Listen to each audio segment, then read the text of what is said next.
Hello friends आपण मैंने तो तरंग टीवी लोकप्रिय धारावाहिक राय को निश्चय देखुए और बेस पसंद करुवी ए धारावाहिक आगे आसवाक जाऊँगी बहुत बड़ खुशी खबर। खूब शीघ्र दिया और आयान पुणी थे संपर्कर डोरी एकाठी बांधेवाक जाऊँगी।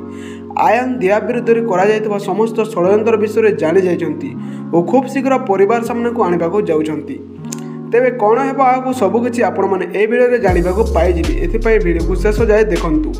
तरंग टीवी आपण फेवरेट सीरियल कौन कमेंट कर निश्चय जनातु जहाद्वारा आपण फेवरेट सीरियल समस्त अपडेट आम चैनल माध्यम सर्वप्रथम जानवा पाई। तो फ्रेंड्स आपण मैंने जानते आज एपिसोड ऋषभ रिया को दिया और मिता पछरे गुंडा निजे पठे कथा कहीदे किंतु एक कथा आयान शुणी और खूब शीघ्र समस्त सत्य परिवार सामने को आने जाऊँगी। तो फ्रेंड्स आयान को कथा कौन परिवार लोग विश्वास करेंगे कि नहीं आम कमेंट कर निश्चय जानतु और आपण भिडियो भल लगी भिडियो को लाइक करने सहित आम यूट्यूब चैनल को सब्सक्राइब कर दिंतु।